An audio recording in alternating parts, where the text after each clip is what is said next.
Uomini, donne, figliozzi e cumari, chissà che avevai a contare, è una storia di lacrime amare.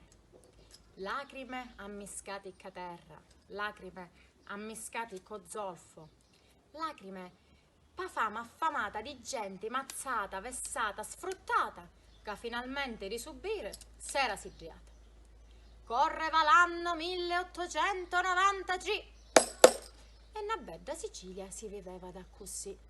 Da un lato i padroni delle terre, barone e cavalera, incurante delle miserie, dall'altro azzolfatari, che ad innescere da rotta non potevano sperare, contadini e giornatanti, con le facce ustionati da sole e le mani doloranti. Furono anni di ribellioni, picchi a se gente ci a cominciare a girare li maroni. Più i padroni erano solo cialtroni. E in questo contesto che avevo voglio presentare un personaggio di fantasia, un Caruso, tatuccio di Lauria, che travagliava una miniere pasquasia. Ogni mattina Totuccio scendeva in già la vucca di la minera e come una talpa fanna sotana già sutta s'azziccava per buscaresi la grana. Ora hanno gelo, ora hanno inferno, cuggio piccone battiva in eterno. Non c'era notte, non c'era giorno, che non ci aveva a fare il ritorno. C'erano voti che a tutto giù minerale un tossicava a farci male. E in 3 minuti in una galleria, da confusione vedeva a Marie, a un Redentore e a San Michele, scennuti già sotto all'ini riccipeni. A sua vita era ogni giorno stessa, fin quando un giorno du 90G, Tanino sciancato se ne parteo già così. Carusi e gattufi, ci fosse una maniera a stare sempre inchiosi. Io sentito che delle campi delle persisi, e magari nelle cacennari, gettare all'aria zappe e falce, e a cominciare a bagnare che s'avviano a fare e rispettare. Ci bastasi delle padrona, a cominciarono a tirarci, pigiati e bastona. Ma iggi, che erano tanti, si ne fregarono e andarono avanti.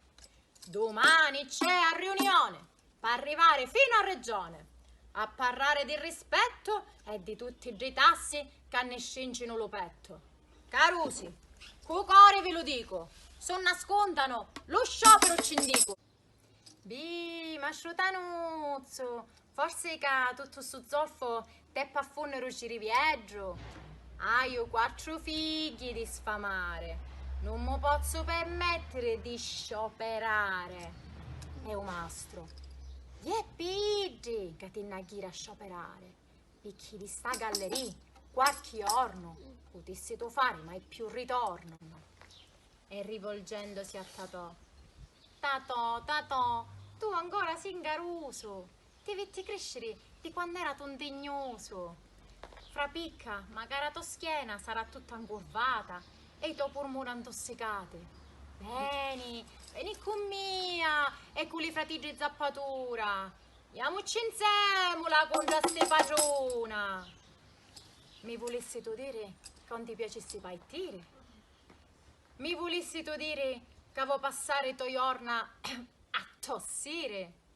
Mi volessi tu dire che ti piace quando le padrone ti chiamano Caruso e ti scacciano come un tignoso? Mi volessi tu dire che le vesti cataccatti ti fanno ottenere il rispetto dei gefindi cristiani che a domenica si battono petto? Noi oggi potremo cangiare i carti, potremo fare a storia. Tu, chiossa di mia, che oramai sogno sciancato e gli è tuo sangue culo fiato. Ma tu, Totò, tu e i tuoi compagni, potete fare così ranni. Queste parole alcuni gli vanno gridando. Viva Tanuzzo, viva lo sciopero, viva i contadini! Noi ci volemo più soldi. Sa vita ma rischiare già sutta da anzimare. Altri invece che abbiano perso per sempre le speranze già sutta nei gallerie. Zio Tanuzzo, se ne facessi travagliare, che ancora avemo un sacchi cose fare. Con signoruzza Vergine Maria v'accompagnino lungo tutta sta pazzia. Totuccio era confuso, non sapeva che fare. Mai fino ad allora ci avevano addomandato di pensare. Manco sapeva sapeva chi era stu sciopero e che diritti poteva vantare, ma si sentiva in gialupetto se non avessi partecipato, non si l'avesse mai perdonato. Sarà l'unica possibilità per sfuggire a una vita nell'oscurità. E mentre pensava a queste cose, già gli era fuori a quello gruppo di ribelli, che si sentivano forti come alle giganti. E in picca tempo, in capo alle fasce dei lavoratori, di conti se ne sentirono tanti. Fin quando per tutto sto gran vociare ci fu qualcuno che si cominciò a assediare, perché lo governo non poteva più sopportare. Ora i cialcioni si insegnarono a scioperare. E da così dicendo, signori miei, pigliane uno di qua, azzuppa uno di già, azzuppa zoppatore, arresta lo Caliuto, spara in capo alle ribelli. Delle fasce siciliane arrestarono solo i brandelli. E di Tatuccio mi chiederete? Tatò mai più tornò. C'è chi dice che morì su te spari, pregando a Dio. C'è chi dice che come un coniglio scappò e mai indietro si votò. C'è chi dice che è diventato brigante e ora corre campi campi.